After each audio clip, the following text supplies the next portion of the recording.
name is David. I'm 34 years old, and I came home early and saw my wife's phone. I didn't expect this. She was in the shower, that's it. That's the moment my life, the one I knew, the one I built, ended. Right there on our stupid, pristine white quartz kitchen counter, a phone lighting up in the dim afternoon light, and if you're sitting there, comfortable, thinking you know the person sleeping next to you, you don't. You have no idea. You can't possibly know the sheer, gut-wrenching, world-vanishing feeling of seeing proof that it was all a lie. Every single bit of it. Before I tell you, before I rip this wound open for you, if you know what that feels like, if you've ever felt that cold dread in your stomach, that ice in your veins, then do me a favor. Hit that like button.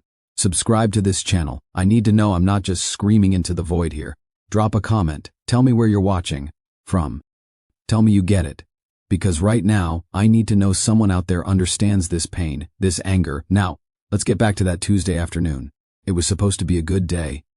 That's the part that kills me. It was a genuinely good day. I'd closed a big project at work, the one I'd been killing myself over for 3 months. My boss, Greg, he pulled me into his office at 2 p.m., told me the clients were thrilled, that there was a bonus coming, that I should take the rest of the day off. A surprise. A gift. I was elated. I felt on top of the world. I thought, I'll surprise Chloe. I'll pick up those expensive cupcakes she loves from that bakery across town, the ones with the salted caramel. I'll get a bottle of Prosecco. We'll celebrate. We'll be like we used to be, laughing in the kitchen, music on, her feet on top of mine while we dance like idiots. That was the plan. My happy, stupid, naive little plan. I remember driving home. The sun was out, my windows were down. I was singing along to some dumb song on the radio. I was thinking about her, about us. We'd been married for 8 years, together for 10, a decade of my life, a decade. You don't just throw that away. You build on it. Or at least that's what I thought. I thought we were a team, David and Chloe against the world. We had the inside jokes, the shared history. We talked about kids. We were trying for kids, for God's sake. We had names picked out. We'd argue about them playfully. She liked classic names, I don't even remember what I liked. It doesn't matter. None of it matters now. I pulled into our driveway.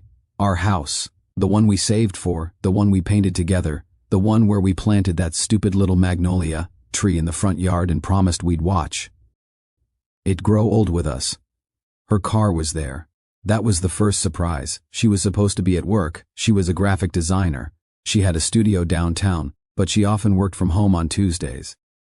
She said she liked the quiet. Now I know she liked the quiet because it meant she could talk to him without interruption. I walked in, the key turning in the lock, that familiar sound. I had the stupid cupcake box in one hand, my keys in the other.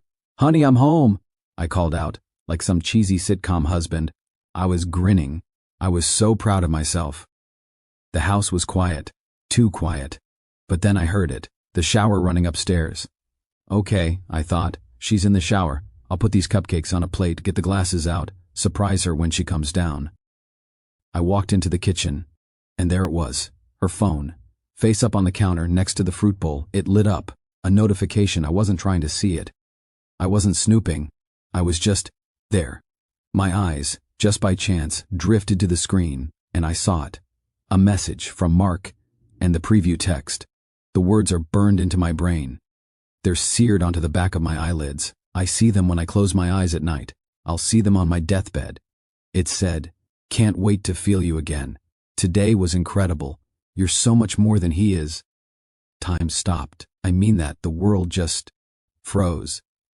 The sound of the shower upstairs became this distant, roaring white noise. The cupcake box felt like a lead weight in my hand. I just stood there, staring at her phone, at those words. "You're so much more than he is. He. Who the fuck is he?" And then it clicked. He was me. I was the he. I was the benchmark for inadequacy.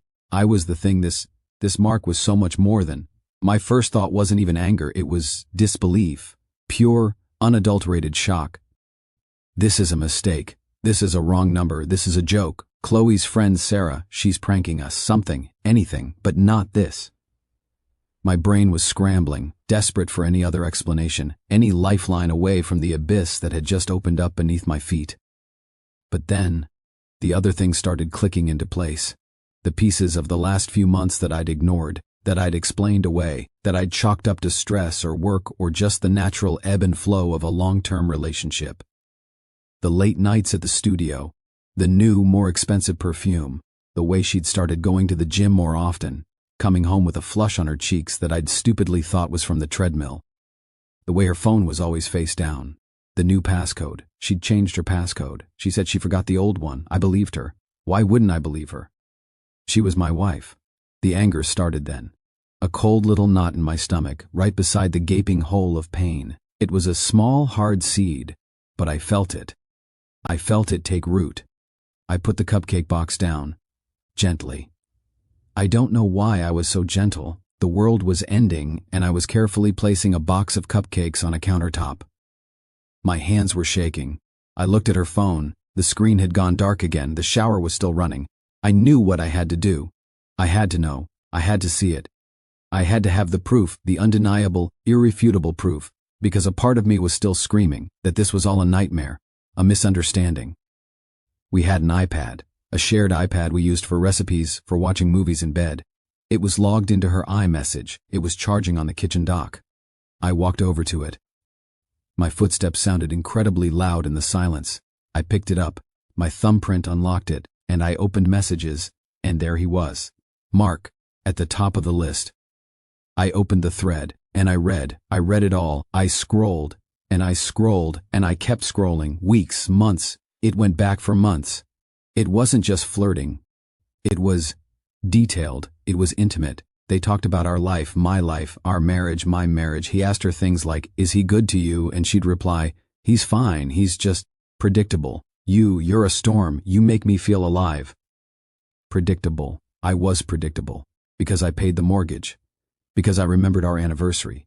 Because I came home to her every night. Because I was faithful. I was fucking predictable. They talked about their dates. The afternoon she was supposedly at the gym. The client meeting she had downtown. They'd meet at a hotel. The Westin on 5th. I know the one. I'd been there for a work conference once. She'd even asked me how it was. She was gathering intel. They talked about me. They laughed about me. There was one message. God, this one. Mark wrote, "What would he do if he walked in on us?" And she replied, "He'd probably ask if we wanted a cup of tea and then go tidy the garage." And they laughed. They used laughing emojis. They thought my decency, my trust was a joke. They found it hilarious. My hands were ice cold. My face was on fire. I could feel my heart hammering against my ribs. A frantic, trapped bird. I thought I was going to be sick. Right there on the kitchen floor. I had to lean against the counter, my head spinning. The shower stopped. The sound of the water cutting off was like a gunshot. It jolted me out of the trance. I was still holding the iPad. I was holding the evidence of my own annihilation. I didn't think, I just acted. I grabbed my own phone from my pocket. My hands were trembling so badly I could barely work the camera. But I did. I took pictures. Photo after photo of their conversation on the iPad screen. I documented my own betrayal. I collected the ammunition that would be used to blow up my life. I got the juicy parts. The I love yous they'd exchanged last week. The plans they'd made for a weekend away next month. A weekend we were supposed to be visiting her parents. The specifics. The times, the places, the things they'd done, the things they said about me. I heard her footsteps on the upstairs landing. The floorboard that creaked. She was coming down. I put the iPad back on the dock. I picked up my phone. I walked over to the kitchen table and I sat down. I just sat. I didn't know what else to do. I felt hollowed out, empty. The anger was still there, but it was a cold, dead thing inside me now, a stone. She came down the stairs, humming. She was in her robe, her hair wrapped in a towel. She smelled of her shampoo, the one I'd bought for her last Christmas. She looked happy, relaxed. She had no idea. The world was ending, and she was humming. She saw me and she smiled, a genuine surprised smile. "David, you're home early. What's the occasion?" She saw the cupcake box. "Ooh, are those from—" And then her eyes flicked to the counter, to her phone, and then back to me, and she saw my face. She saw that I wasn't smiling back. She saw that I was just sitting there, a statue, a ghost. The smile vanished from her face. "David, what's wrong?" I didn't say anything. I just looked at her. I looked at the woman I'd loved for 10 years, the woman I'd built a life with, the woman I was trying to have a child with. and I saw a stranger, a beautiful, familiar stranger who had just driven a knife into my back and twisted it. I held up my phone. I had one of the photos open. The one where she told him I was predictable. Who? I said, and my voice was flat. Dead. Is Mark? The color drained from her face. It was instantaneous. She went sheet white. Her hand flew to her throat. What? Mark, I repeated, my voice still that horrible, calm monotone. He says he can't wait to feel you again. He says you're incredible. He wants to know what I'd do if I walked in on you. Would I get you two some tea? Her mouth opened. Nothing came out. She looked from my face to the phone and back again. She looked like an animal caught in a trap. David, it's not what you think. That phrase. That fucking phrase. It's not what you think. What else could it possibly be? A dramatic reinterpretation of the messages? A secret book club where you discuss feeling each other? Then what is it, Chloe? I asked, and the first thread of anger finally seeped into my voice. Enlighten me. Because, from where I'm sitting, it looks an awful lot like my wife has been fucking another man for the better part of 6 months. It looks like you've been lying to my face, using my trust as a doormat, and building a whole other life with some Mark. She started to cry. Instantly. The tears were real, I'll give her that. They were tears of panic, of being caught. It just happened. We were just friends. It started as talking. Talking? I stood up. The chair scraped loudly against the floor. I advanced on her. I wasn't going to hit her. I would never, but I wanted to loom. I wanted her to feel the size of my anger, my pain. You call this talking? I shoved the phone towards her face, scrolling through the photos. You call telling another man you love him talking? You call planning a weekend away with him talking? You call describing our sex life to him and telling him how much better he is talking? She flinched back, sobbing. I was lonely. You're never here. You're always at work. And there it was. The classic deflection. My fault. It was my fault for providing for us. For working to give us this house, this life, this future. My fault for being predictable. The dam broke then. The cold calm shattered, and all the rage and hurt came flooding out in a torrent. Lonely? I roared. The sound echoed in our quiet kitchen. I was here. I was right fucking here. I came home to you every single night. I held you when you were sad. I celebrated your promotions. I listened to you talk about your designs for hours. I was present. What the hell did you want from me? I wanted you to see me, she screamed back, her face contorted. I wanted passion. I wanted excitement. You're just going through the motions. We're like roommates. Roommates? I laughed, a harsh, ugly sound. Roommates? We share a bed. We were trying to have a child. What kind of roommates do that? I was going through the motions because I thought that's what building a life was. I thought the passion was supposed to evolve into something deeper. I thought it was about partnership, about trust. Apparently I was a fucking idiot. I turned away from her, running my hands through my hair, pacing the small space of our kitchen. I felt like I was going to explode. I couldn't breathe in that house. I couldn't be near her. It was a mistake, David. A terrible, stupid mistake. I'll end it. I'll never see him again, I promise. We can fix this. We can go to therapy. Please. She was begging, her voice thick with tears. She reached for me. I recoiled. Don't you fucking touch me, I snarled. The venom in my voice shocked even me. You don't get to touch me. You lost that right. You lost all your rights the second you let him put his hands on you. I looked around the kitchen. The cupcake box was still on the counter. A monument to my idiocy. The happy, naive husband, coming home with a treat for the wife who was dreaming of her lover's touch. I had to get out. I couldn't be there for another second. I grabbed my car keys from the hook by the door. Where are you going? She cried, her voice shrill with panic. I'm leaving, I said, my voice flat again. The anger had burned out, leaving only ashes. I'm going to a hotel. Don't call me. Don't text me. I can't even look at you. David, please. I turned at the door. I looked at her one last time. The woman in the robe crying on our kitchen floor, the scene of the crime. And just so you know, I said, my voice barely a whisper, but it cut through her sobs. I was never distant. I was right here. You were just looking the other way. I walked out. I closed the door behind me. I didn't slam it. I closed it gently. And I got in my car, and I drove. I didn't know where I was going. I just drove. and as I pulled away from the house, from the life I thought I had, the first tear finally fell. It was hot and angry, and it felt like acid on my cheek. Then another.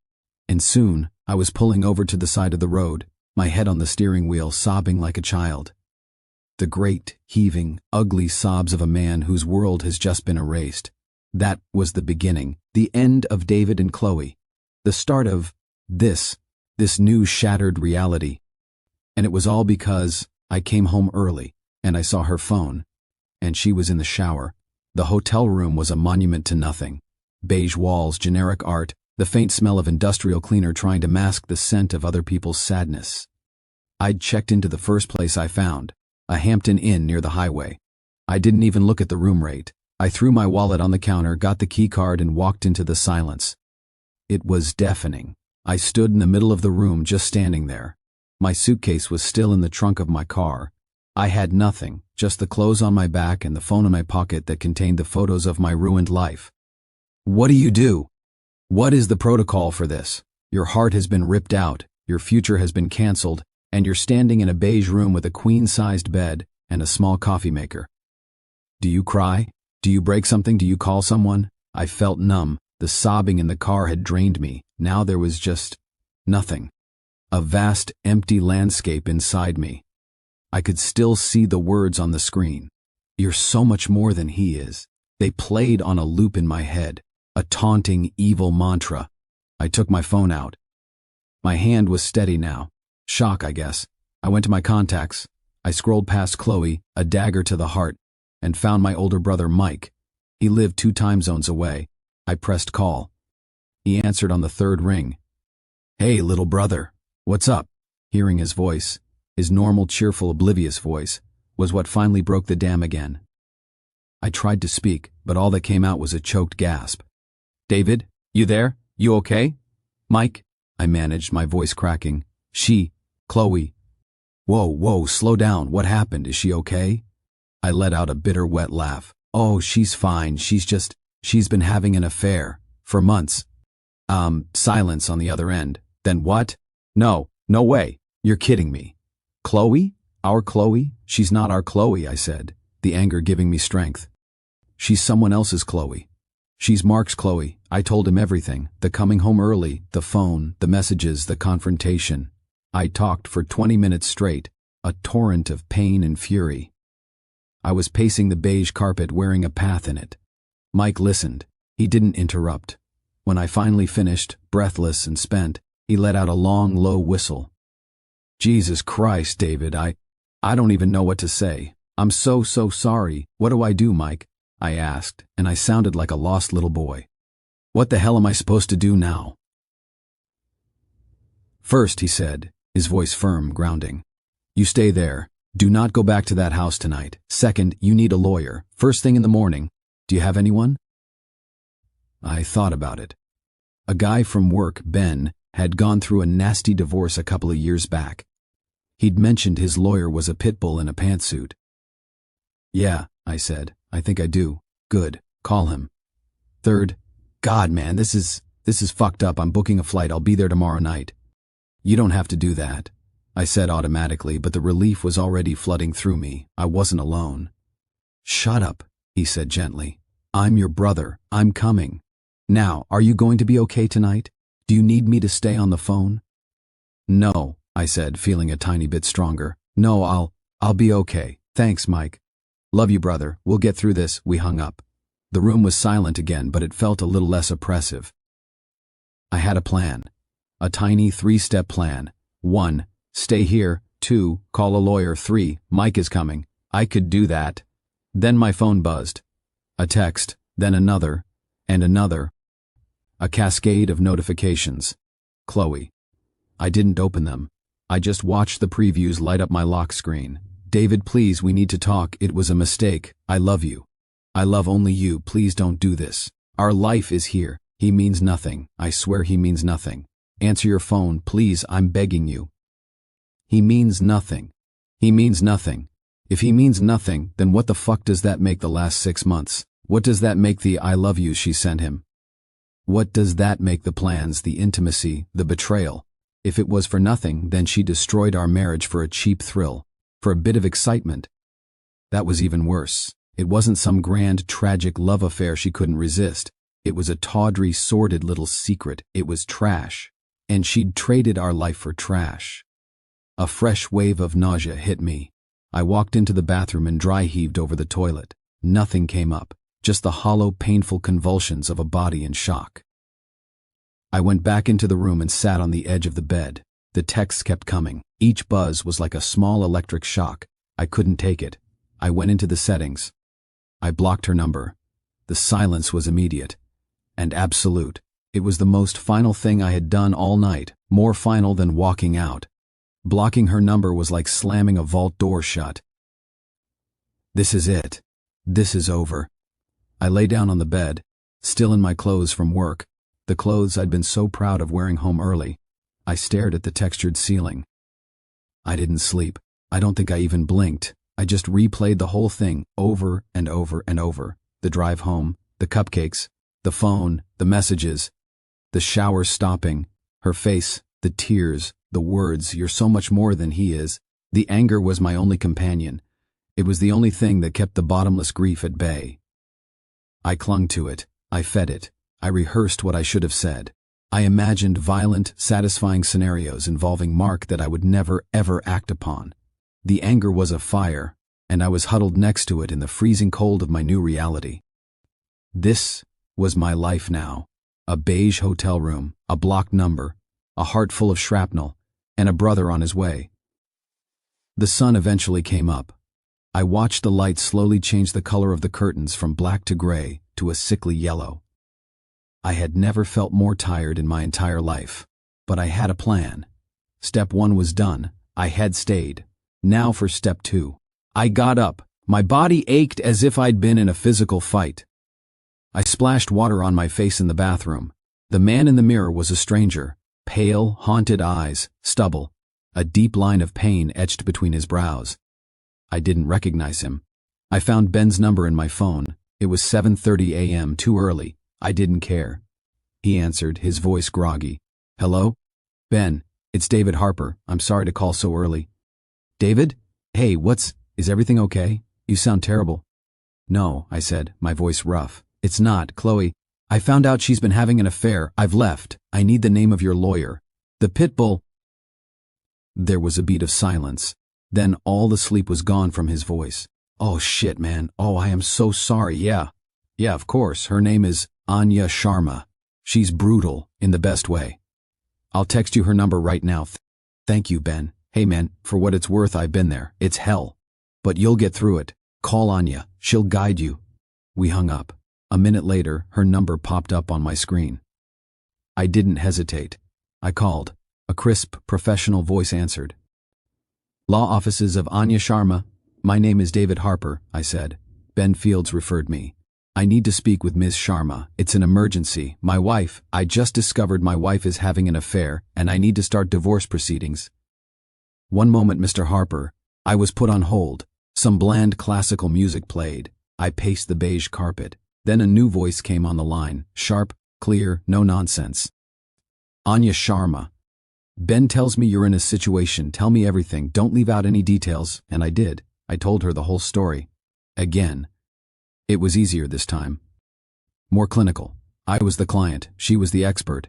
I presented the facts, the evidence, the photos. When I finished, she was silent for a moment. Then she said, "Good." "Good?" I asked, confused. "You have evidence, undeniable digital evidence of the affair, and of her lying to cover it up. You didn't move out of the marital home in a fit of pique. You left after a traumatic discovery. You have a stable job. This is all good, David. It gives us leverage. Where are you now?" "A hotel. Stay there. Do not go back to the house without me telling you to, or at the very least not alone. Do not engage with her. You've blocked her number? Excellent. Keep it that way. Any communication should go through me from now on. She will panic. She will try to love bomb you, then she will try to guilt you, then she will get angry. You are a black hole. You do not react. You understand?" "Yes," I said, feeling a sliver of, not hope, but purpose, a direction to channel this chaos. "I'll have my assistant draw up the initial filing. We'll move fast. We'll petition for exclusive use of the home given the circumstances." We'll freeze the joint accounts this morning. Do you have separate accounts? I have a personal checking account from before we were married. Move any direct deposits there immediately. Change your passwords, everything. Email, bank, social media. Everything. I was taking notes on a hotel notepad. This was a battle plan. And I was finally doing something. Anya. We're going to be seeing a lot of each other, David. I'm sorry we have to meet under these circumstances, but you've done the right thing. The first thing. Now, stick to the plan. I'll be in touch later today. We hung up. I had done it. Step 2 was in motion. I felt clean, in a strange way. The pain was still there, a constant screaming background noise. The anger was still a hot coal in my gut. But I had taken control. I wasn't just a victim lying on the floor. I was a client. I was a plaintiff. I ordered a terrible coffee from the machine in the room and got to work on my laptop, changing passwords, initiating transfers. Each click was a small act of reclamation, taking back a piece of myself that she had stolen. My phone buzzed, a number I didn't recognize, but I knew. I just knew it was her, calling from a friend's phone or the house line. I let it go to voicemail. A few minutes later, a voicemail notification popped up. I almost deleted it without listening. But a morbid curiosity, a need to twist the knife in my own wound, made me press play. Her voice was ragged, thick with tears. David, it's me, please pick up. I'm so sorry, I'm sick about this. I ended it with him. I told him it's over. It's you, it's only ever been you. Our life, our home, it's all I want. Please, we can fix this. We can go to therapy. I'll do anything. Please, just talk to me. I love you. I'm so sorry. I deleted the voicemail. He means nothing, I said to the empty room, my voice flat. And you threw away everything for nothing. You don't get to be sorry. You don't get to fix this. I went back to changing my passwords. The next one was for our shared Netflix account. It felt like a monumental act of separation. Mike's flight was due in at 7 p.m. I had to get through the day. The longest day of my life. I was operating on zero sleep, fueled entirely by rage, caffeine, and a profound, soul-crushing sadness. I forced myself to leave the hotel room. I went to a Target down the road and bought a change of clothes, a toothbrush, deodorant, the most depressing shopping trip of all time. I was a ghost moving through the bright, cheerful aisles, surrounded by normal people buying normal things for their normal lives. I felt like I had a sign on my forehead that said betrayed. I got back to the hotel, showered in the tiny impersonal stall, and put on the new stiff clothes. They didn't feel like mine. Nothing felt like mine anymore. Anya Sharma called back in the afternoon. The paperwork was filed, the accounts were frozen. A process server would be delivering the divorce petition to Chloe at the house tomorrow. She was about to get the official legal notice that her marriage was over. The thought gave me no pleasure, just a cold, grim satisfaction. This was the consequence. This was reality, crashing into her fantasy. Mike texted that he'd landed. I felt a surge of relief so strong it almost buckled my knees. When he knocked on the hotel room door an hour later, I opened it, and we just stood there for a moment. He looked at me, and his face fell. He saw the wreckage. He didn't say a word. He just stepped forward and wrapped me in a bear hug. And for the first time since I'd walked out of the house, I truly cried. Not the angry, frantic sobs from the car, but deep, grief-stricken, helpless tears. I cried for the life that was gone, for the future that was stolen, for the man I was yesterday, the one who believed in cupcakes and surprises and happy endings. My brother held me up while I fell apart. When I was finally spent, he guided me to the bed and sat down opposite me in the cheap desk chair. "Okay," he said, his voice steady. "Okay, the first wave is hit. You're still standing. Now we weather the storm. Tell me what you need. You need me to go to the house and get your stuff?" I nodded, unable to speak. "Done," he said. "You make a list. I'll go tomorrow. What else? You need to eat? I saw an Applebee's next door. We're gonna go get the greasiest, shittiest food imaginable, and you're going to try to eat it." And that's what we did. We went to Applebee's. I sat in a red vinyl booth and pushed a plate of nachos around while Mike talked about his kids, his work, anything to fill the silence, to give my brain something else to latch onto besides the hellscape of my own thoughts. It was the most normal, abnormal evening of my life, laughing at one of Mike's stupid stories, then feeling the smile vanish from my face as I remembered, with a fresh jolt of pain, that my life was over. We went back to the hotel. He got in his own room next to mine. "I'm right there," he said, pointing at the wall. You need anything, you punch the wall 3 times, I'll be here. I tried to sleep. The exhaustion was a physical weight, but every time I drifted off, I'd see the phone on the counter, I'd see her face, I'd hear the shower. I'd jolt awake, my heart pounding. The words so much more than he is echoing in the dark. This was my new normal. The beige room, the nightmares, the anger, the grief. And it was only day 1.